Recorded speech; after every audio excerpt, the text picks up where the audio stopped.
religious but not spiritual. Usually it's the other way around. Yeah, I grew up with, all this the religious practice. Still do that?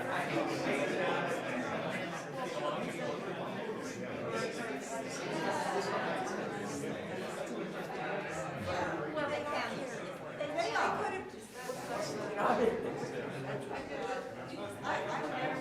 could have. I'm not trying to explain what it's like. No, it's just once why did culture will say that?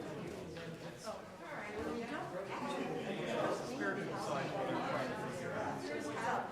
Not that I'm uncomfortable with what I have now, but I think there is more.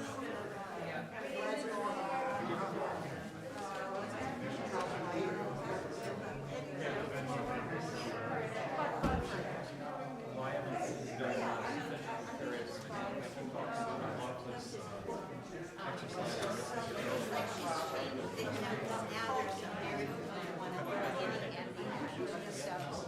One is There are parents on this meeting.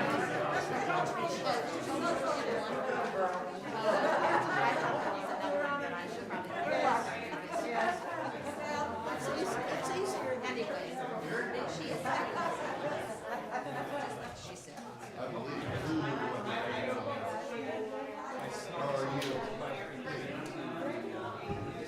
One of my favorite songs, Mary. Instead of meeting.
everybody. Hello, everybody.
Good morning, UUCNH.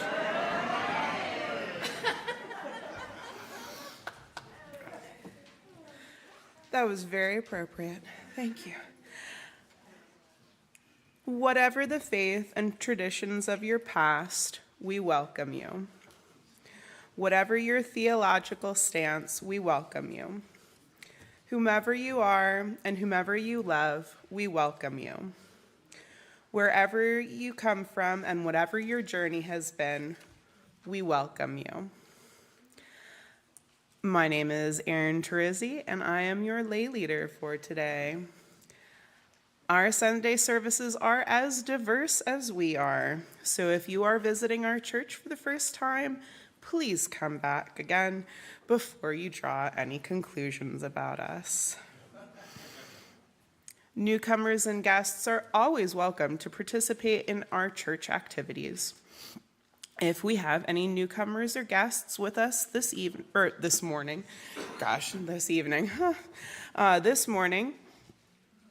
we invite you to introduce yourselves. Please raise your hand and someone will come around with a microphone. That was quick. Hi, my name's Tricia, and I recently returned back to Pittsburgh after 20 plus years in Northern California. So just looking for a spiritual community. Oh, well, welcome. Thank you.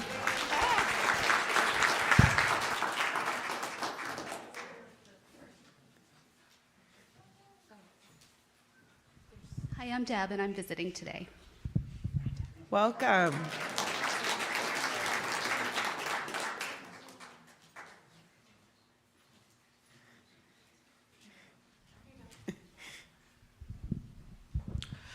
Good morning. I'm Swapnil. I'm originally from India. I'm doing my PhD here in Pittsburgh, and my friend Jack brought me here today because he said that there is going to be a discussion on the creation of the universe and Big Bang, and that's my specialization of research. Yeah.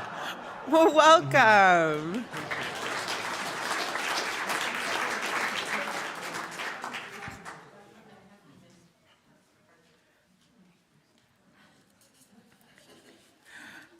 All right, well, thank you. Please join us for coffee hour following the service. And someone did sign up this week. Yay! We now take a moment to acknowledge that the land we stand on was once taken from the local indigenous people. Inspired by their culture, may we strive to become better stewards of the earth. It is good to be together, both in person and virtually.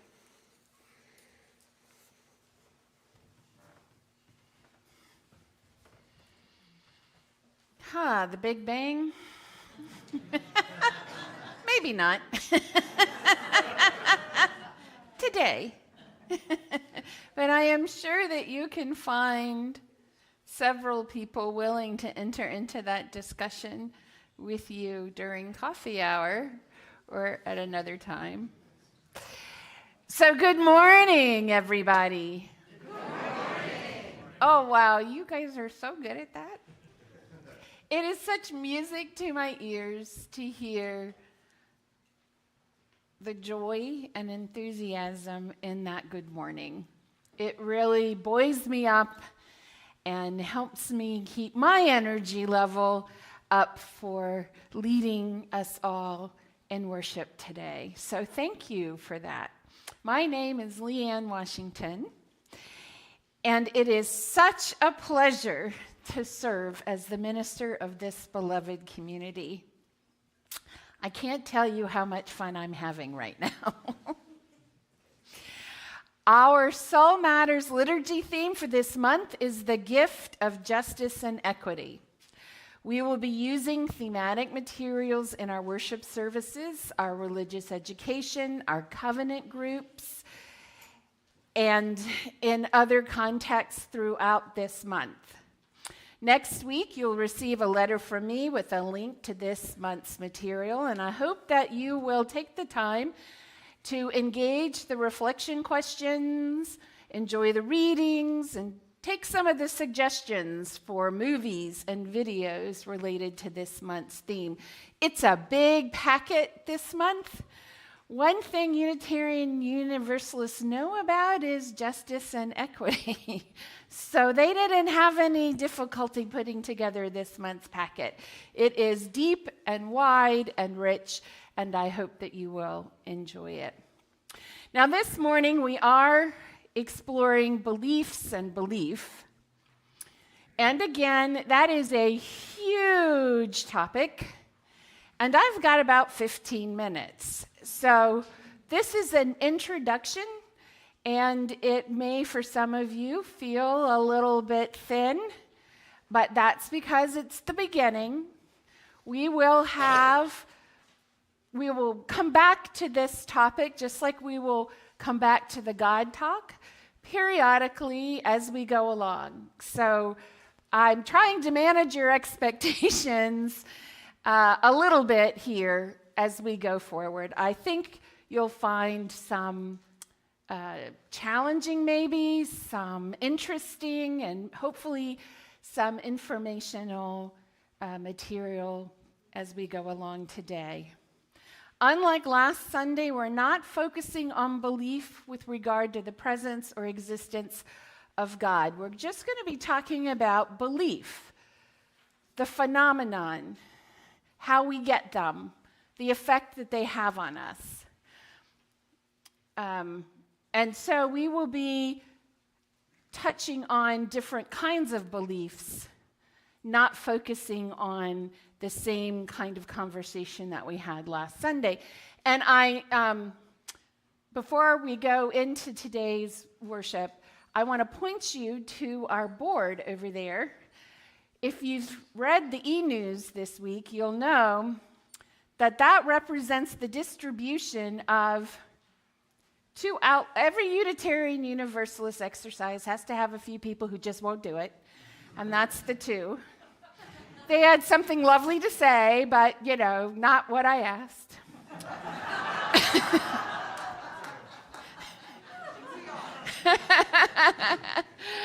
And then we have the atheists. In the middle, we have the agnostics. To the right, we have the deists. And in the far right, we have the theists in a more traditional Christian or Judaic sense. I think that's a very interesting bit of information, and I hope that it helps us stay open-minded, open-hearted, and flexible as we have conversations with each other and as we learn about different traditions and fashion our own belief systems about who we are, how we belong, where we belong in the universe, and what constitutes a meaningful life.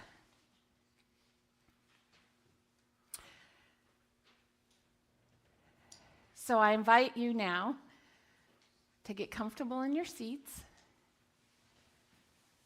to take a few deep breaths to let go of the stressors, the to-do lists, the demands of the week.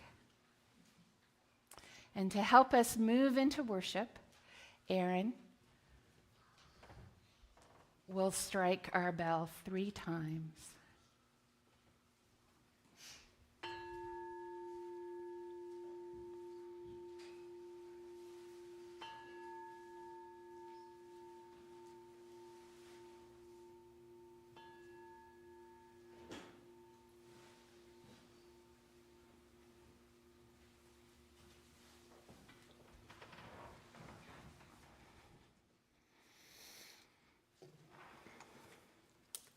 The flaming chalice is a symbol of our faith as we join with other UU churches and fellowships in this familiar ritual. As we share the light of our chalice in our sanctuary, we also welcome those of you viewing at home to light your own chalice. Yesterday, our distant ancestors gathered around the flame to share their stories and find comfort. Tomorrow, our descendants will gather around the flame, talking of a life we never knew. But today, it is we who gather here around this flame, seeking, believing, and being together.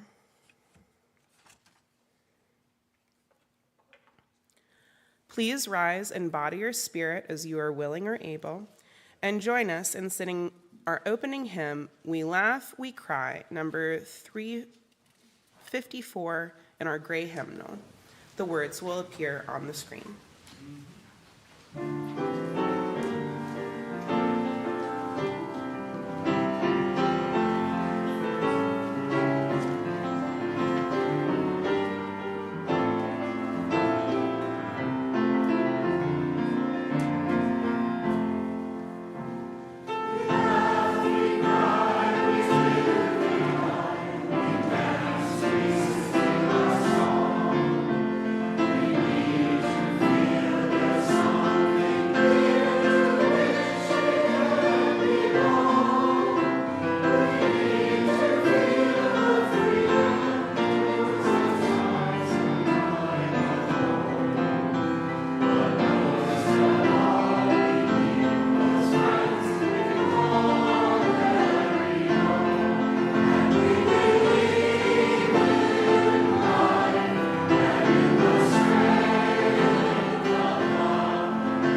we now invite our youngsters and our young at heart to come forward for our story for all ages.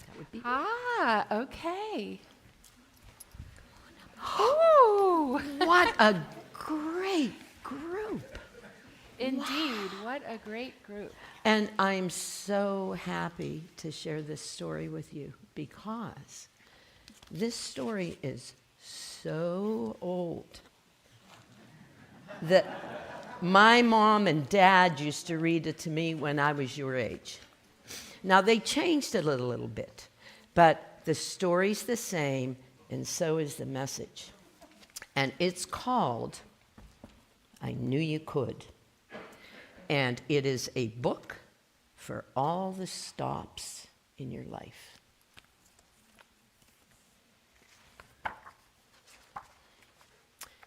It's up on the screen, but I love holding a book in my hands.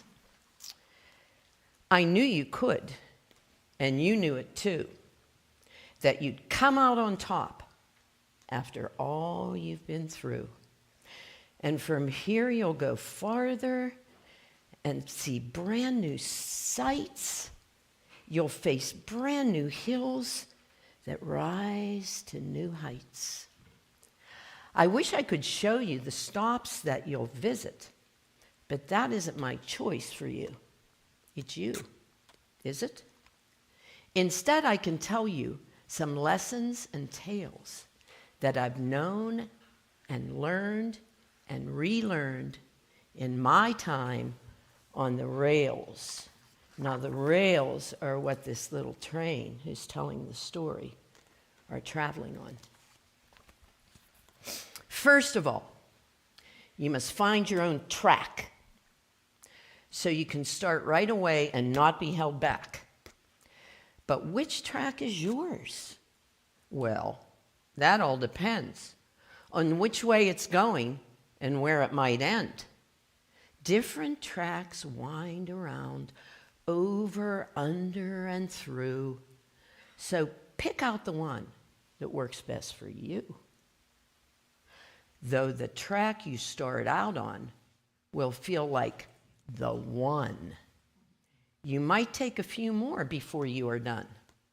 And now, with your eyes on your new destination, start up your wheels and roll out of the station. On your new trip, you'll find plenty of stops in deep river valleys and on high mountaintops. Some will surprise you. Some will be planned. And you'll roll through each one saying, I think I can. You'll go through tunnels surrounded by dark, and you'll wish for a light or even a spark. You might get scared or a little bit sad, wondering if maybe your track has gone bad. So here's some advice to help ease your doubt. The track you took in must also go out. So steady yourself and just keep right on going. Before you know it, some light will be showing. And then you'll be out, headed to a new place. You'll be ready for the next tunnel you face. Sometimes you'll look up and see planes in the sky, so you'll think to yourself, I wish I could fly. The cars on the roads will seem quick and free. You'll feel stuck on your track and think, I wish that was me. But the plane might wish he could get out of the air, saying, I wish I could travel like that train down there. The cars will watch as you speed along, and they'll say to each other, look how fast, look how strong. Don't worry about not being in a car or a plane. Enjoy the trip that you'll take on the train. Don't be afraid to toot your own horn. If you need to be heard, or there are people to warn, or if being yourself makes you just so proud that you want to share it and sing it out loud. You'll follow your track through twists and through bends and stop at new stops and pick up new friends. They'll all come aboard with smiles and greetings. You'll have such great times with the people you're meeting. On the days when you're sad and you feel you can't go, speak up and ask a friend for a tow. That's what friends are for, so don't be afraid. You'd do the same if your friend needed aid. You might stop at some stops that you've never toured and look for new friends, but they won't come aboard. So you'll have to head out with a creak and a groan, setting out once again on your track all alone. Try to remember that the world is so wide, full of all kinds of people with their own trains to ride. Just stay true to yourself as you travel your track with no second guessing and no looking back. Once you're on the right track, you'll probably say, "This one is mine. I'm here to stay." Try to enjoy the track that you choose. Stop now and then and take in the view.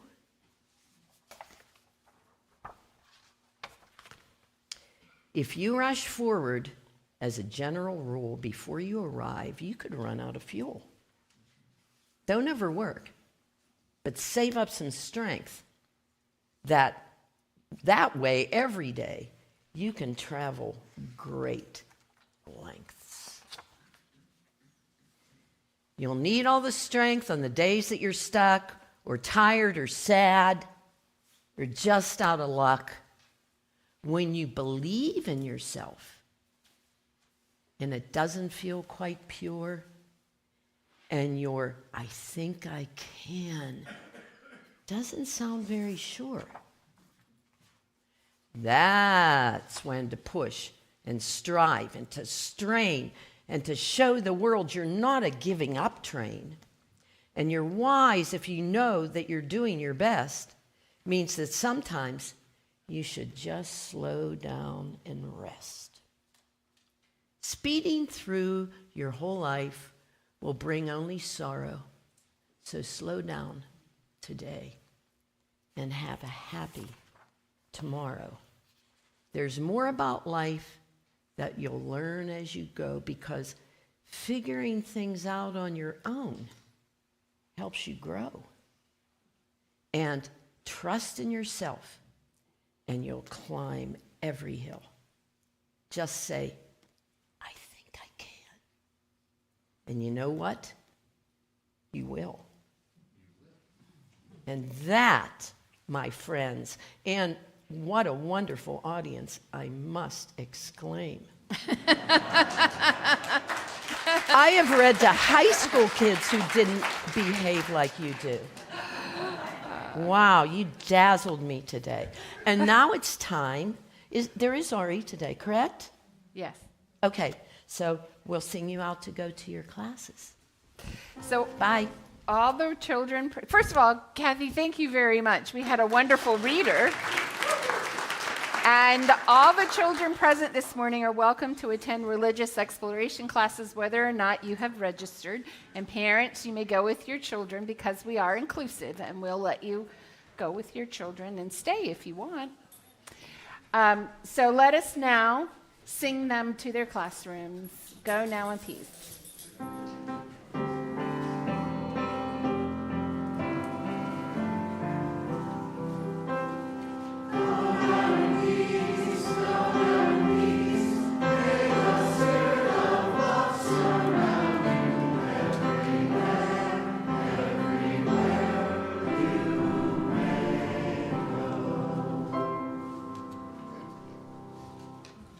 Morning from the Linns.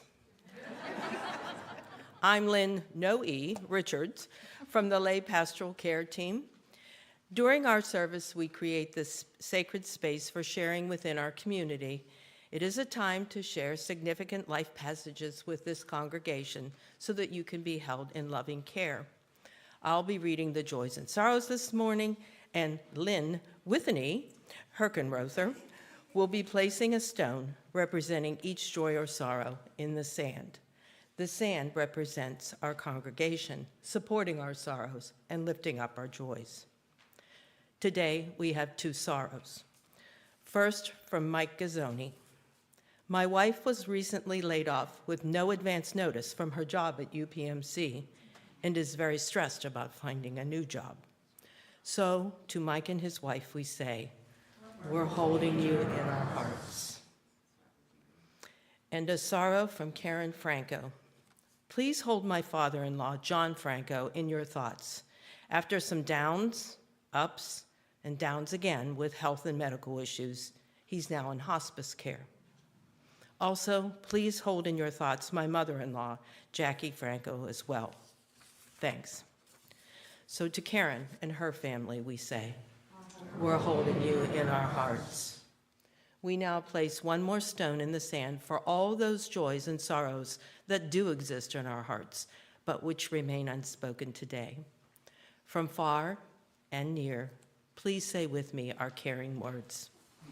Let us hold in our circle of caring each person here. Let us hold in our hearts those who are unable to be with us today. Let us hold in our memories those who have moved on. Let us find comfort in knowing that we are not alone.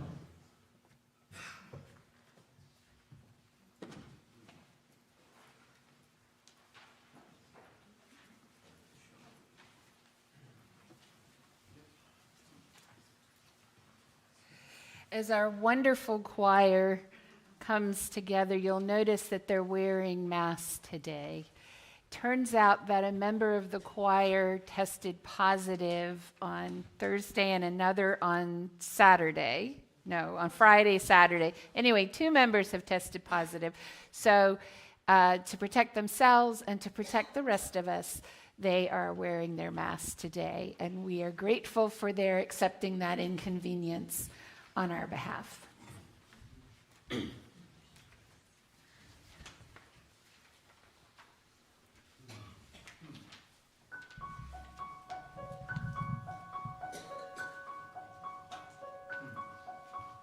I believe in the sun. I believe in the sun,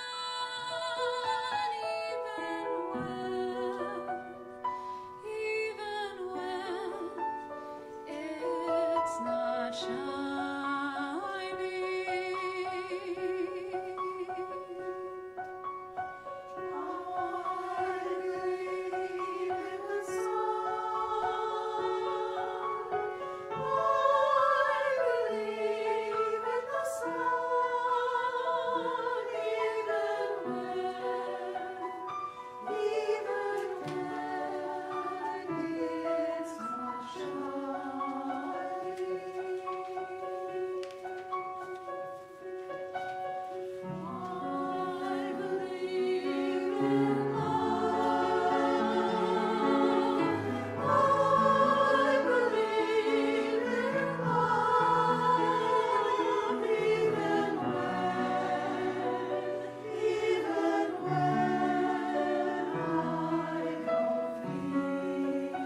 Beliefs. What are they? Psychologists, ministers, scientists have all asked this question. What are beliefs? There's a general consensus that they're mental attitudes or convictions that something is true. Sometimes without the empirical evidence to support it. I say sometimes because beliefs are most often derived from such things as personal experiences, cultural upbringing, education, and social interactions. So, there is some empirical evidence to support the beliefs that we create for ourselves. We don't generally commit to a belief system without some basis, even if that basis is nothing more than your parents, your teachers, your friends, or some other authority figure asserting the truth of the belief. Now, I'm talking to a room full of Unitarian Universalists, so I know that for most of you, that just didn't cut it. That you needed to think independently for yourself, and that many of you have spent a lifetime studying and seeking and searching and investigating various belief systems, and sometimes even your own.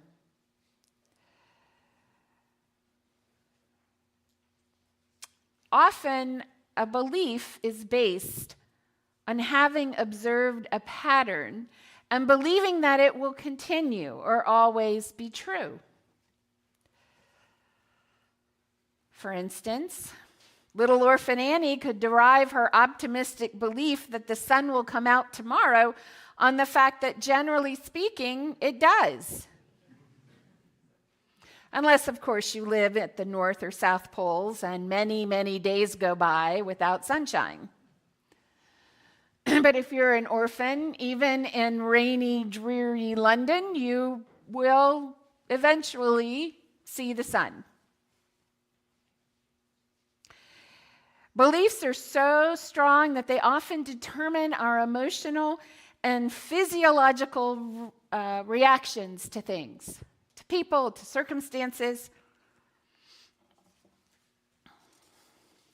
As an example, if I tell you that I've discovered a new bakery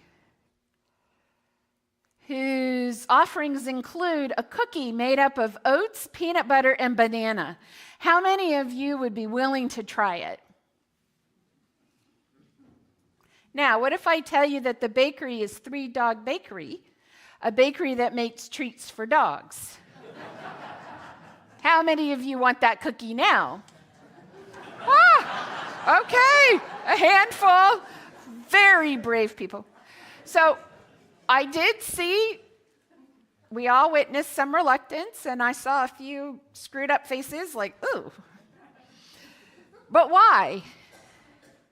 Is it because you believe that there's a significant difference between what dogs eat and what humans eat? Perhaps you believe that dog food is just generally less healthy, less tasty, or less clean than what we eat. Still the same little item made solely of peanut butter, oats, and banana.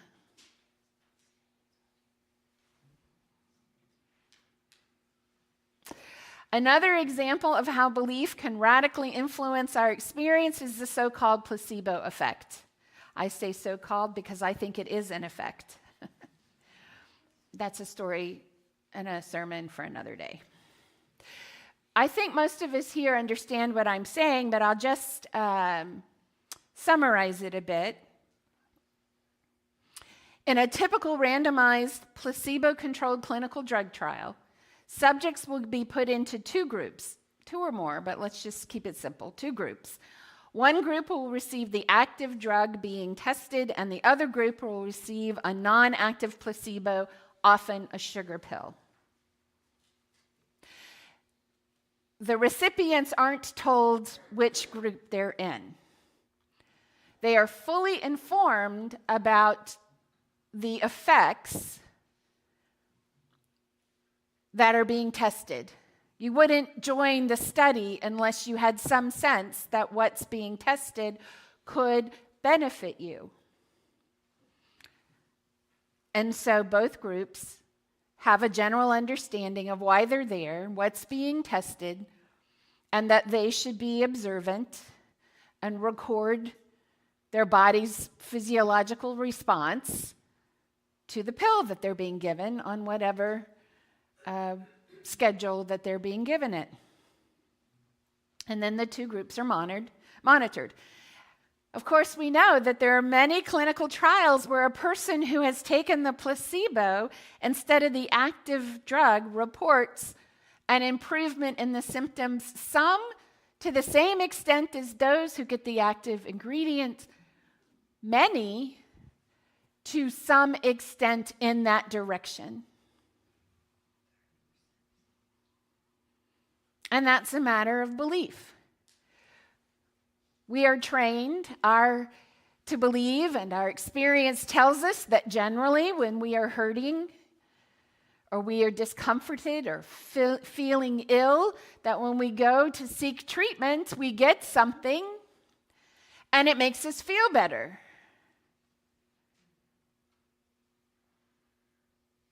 Imagine you got nothing and it still made you feel better because you believed that what you were getting could be beneficial to you. That's pretty amazing. And something that has caused a great deal of consternation for people who run clinical trials and drug companies who are trying to prove that their product is significantly better than not getting anything.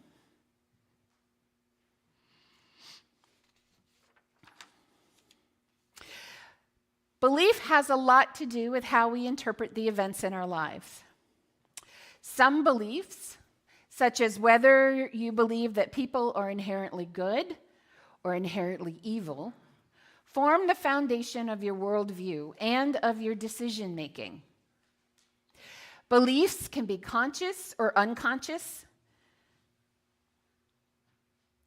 Either way, they have a profound effect on our experience. To further this point, I invite Aaron to read number 657 in the Gray hymnal titled, "It Matters What We Believe." It was originally written as a call and response. We have the words, and I'm going to invite our team to put the words up and ask you simply to read them along with Aaron. This was written by the Unitarian Universalist editor, author, teacher, and religious activist Sophia Faz, whose teaching and writing focused on a method of experiential learning that we use in our religious exploration curricula today to enable our children to develop their own ideas about religion.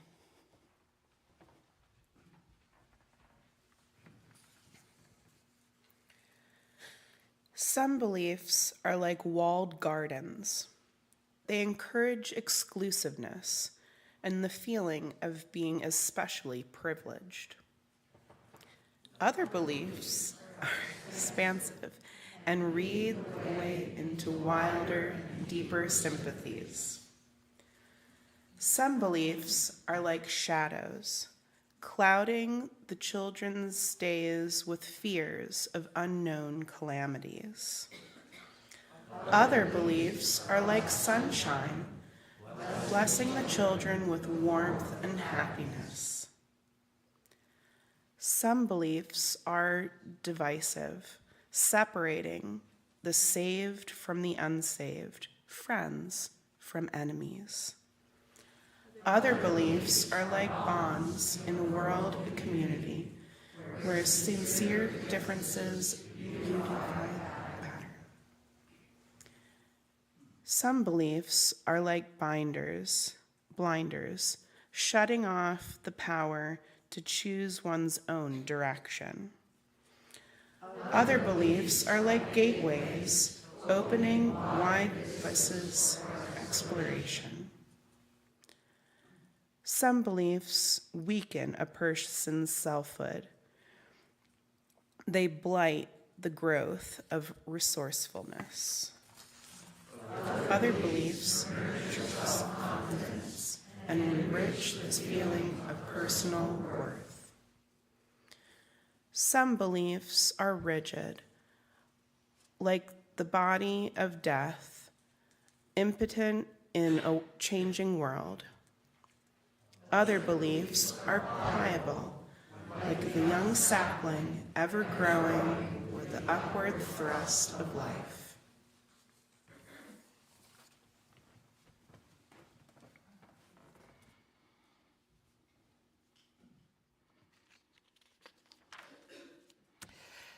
So, what shall we aim to do then? We aim to develop for ourselves a set of beliefs that will assist us in co-creating the sort of world that we want to live in and that we want to leave to our children.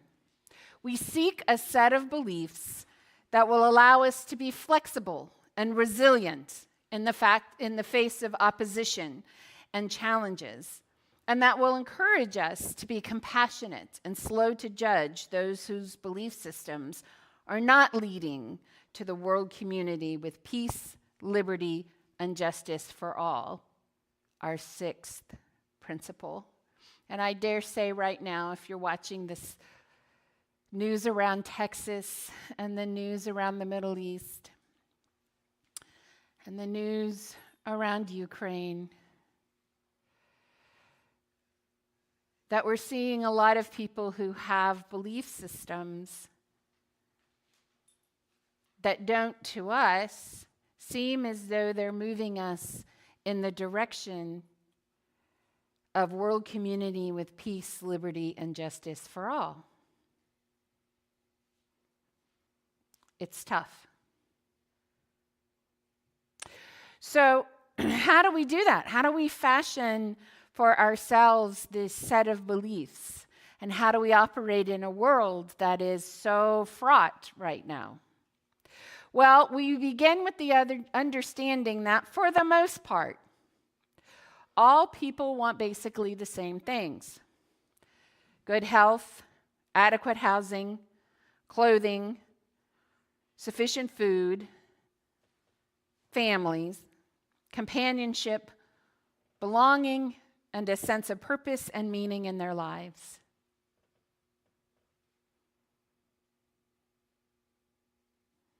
I know that it can seem like a complete and total mystery why it is that people have such radically different ideas about how to best ensure the presence of all those things in their lives, and whether or not they can extend those desires compassionately to others.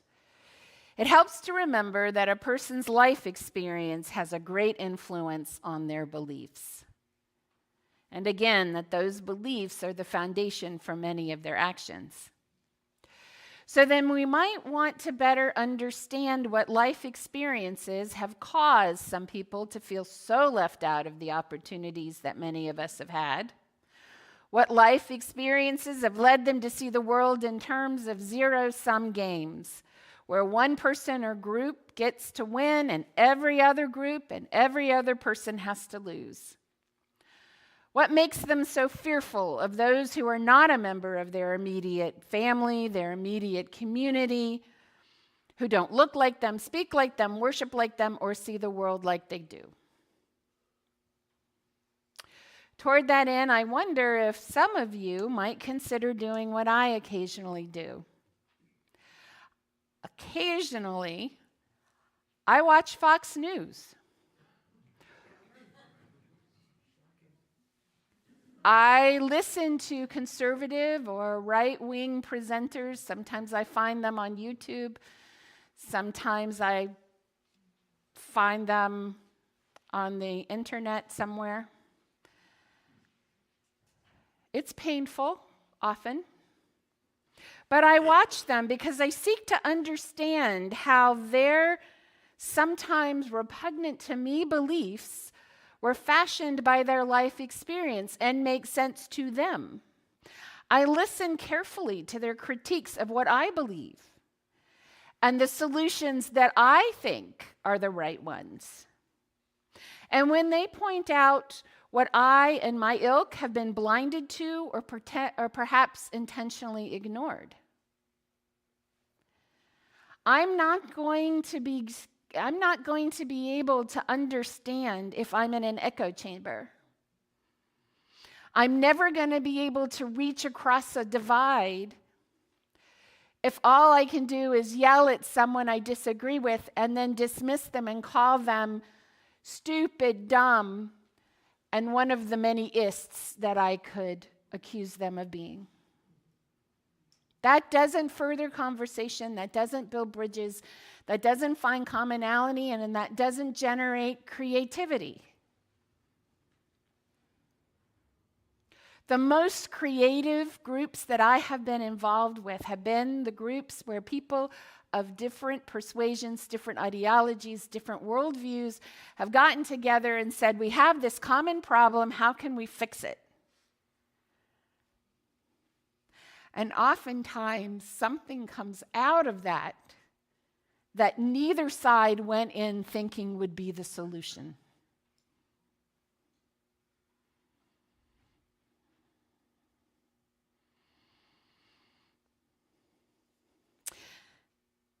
So once we've spent a little time trying to understand, not approve of, not agree with, not adapt, not necessarily embrace, but simply to understand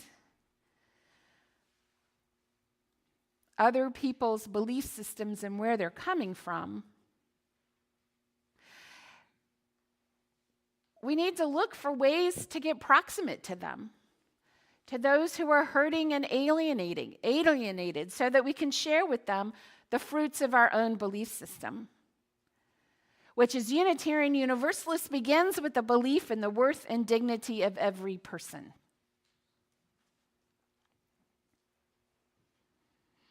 And a belief that every voice should be heard, and another belief that we are all connected, so that what harms one of us in some way, somehow, harms all of us.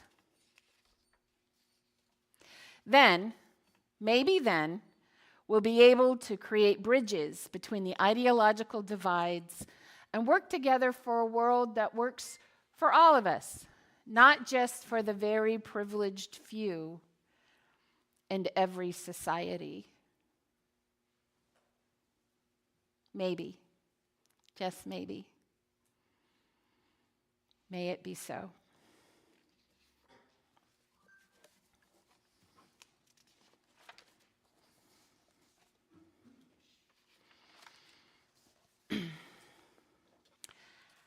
I invite you into,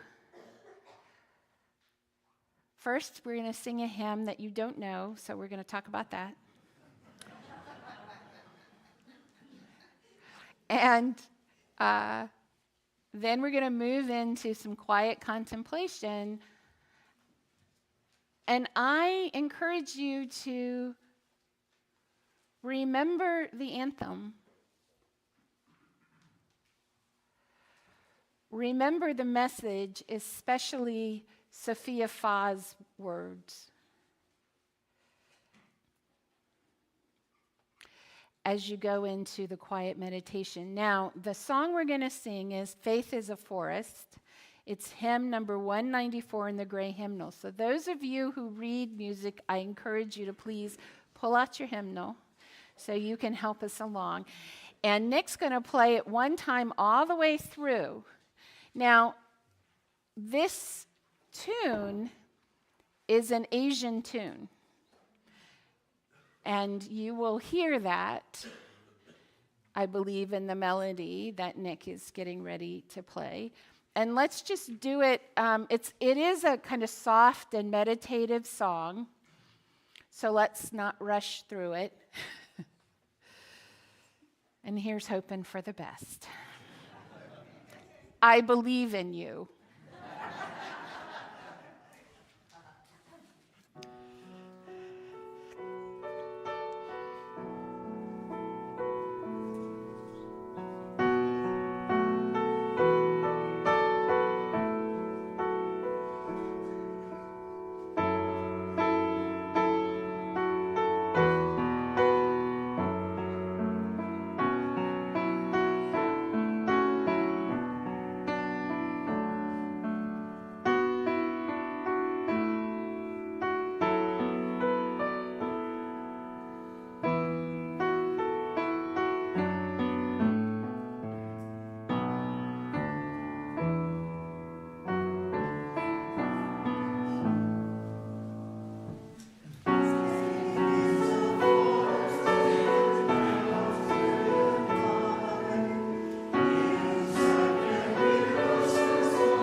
I meant to tell you to stay seated.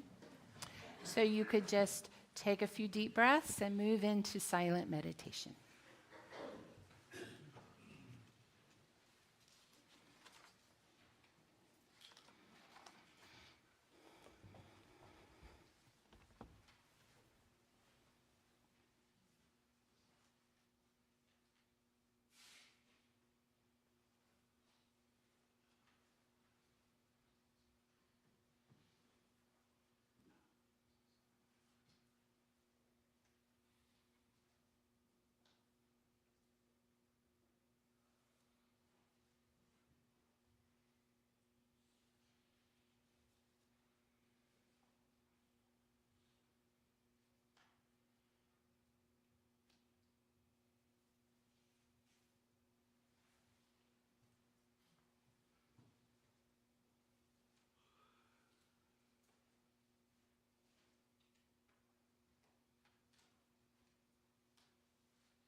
Please join me in affirming our mission statement.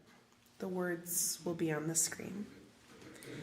By building a loving religious community that nourishes the spirit, celebrates life, and cherishes the connectedness of all things, we will transform ourselves and our world. Generosity is a spiritual practice, one that enlarges the heart and lightens the spirit. For no matter how much or how little we have, in the sharing of it, both the one who gives and the one who receives are blessed. As an independent Unitarian Universalist congregation, we depend on your financial support to pay our staff, maintain our beautiful campus, and offer meaningful worship services and religious exploration programs. We appreciate your generosity and will be good stewards of your contributions. Instructions for online contributions are on the screen. If you are visiting us for the first time, please feel free to let the basket pass. Your presence with us is your gift with us today. The morning offering will now be given and gratefully received.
Please join me in dedicating this offering.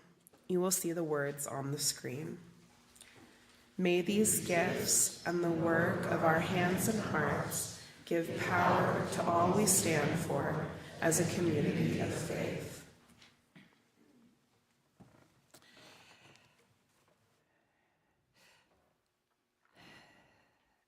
As I mentioned or alluded to earlier, we don't have an inerrant authority to dictate to us a set of beliefs that we have to espouse to avoid excommunication or worse, death.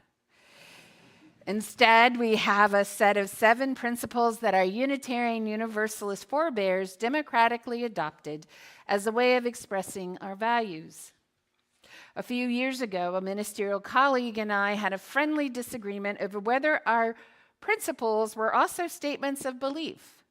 She adamantly denied that our principles had anything to do with beliefs.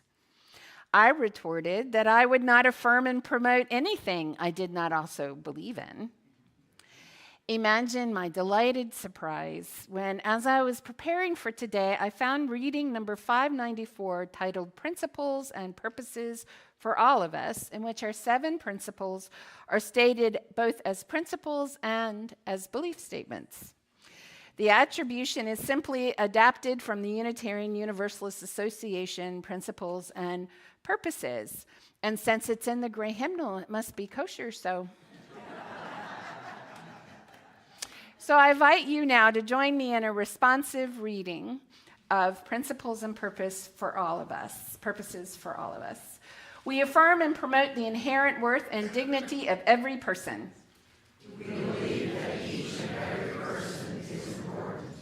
We affirm and promote justice, equity, and compassion in human relations.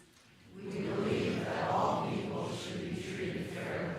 We affirm and promote acceptance of one another and encouragement to spiritual growth.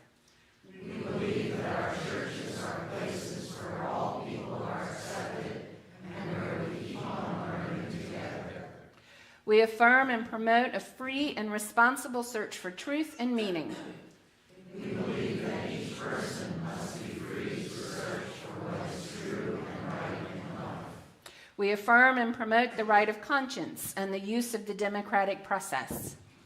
We believe that all people should have a voice and a vote about things which concern them. We affirm and promote the goal of a world community with peace, liberty, and justice for all. We believe that we should work for a peaceful, fair, and free world. We affirm and promote respect for the interdependent web of all existence of which we are a part. We believe that we should care for our planet Earth.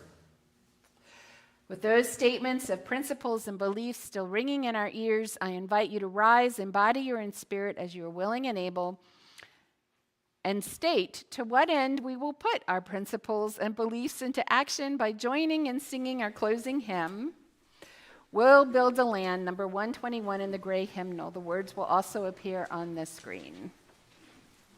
We'll build a land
Those who have joined us remotely, please join me in extinguishing your chalices to the words penned by Reverend Martha L. Munson.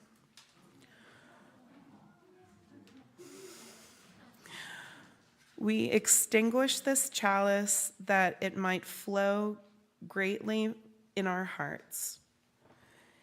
It may light your path as you leave this place. May it guide your way until we are together again. For the announcements, covenant groups. Would you like to deepen connections with strengthening relationships with fellow members of your congregations? Please consider joining our UUCNH covenant groups. Sign-up forms are available on our website. The second season of sessions will begin in March. You will also find the link for the covenant groups for the sign-up form in the e-news, as well as frequently asked questions.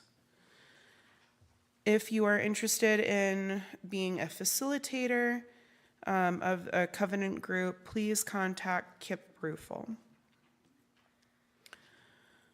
Our youth have created another wonderful spiritual exercise.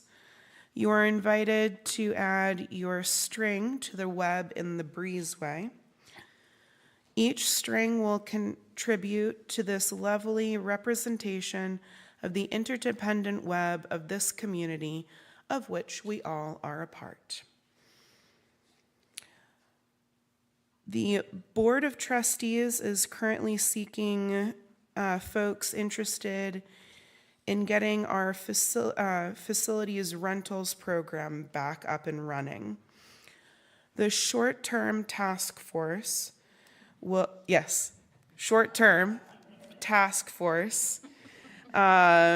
we all learned about, will consult with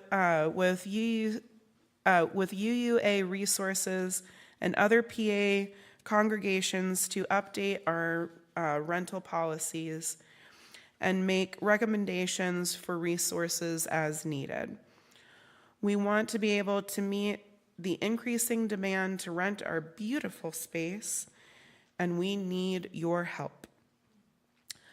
For more information or to volunteer, please send an email to board@uucnh.org or reach out to any of the board members like me.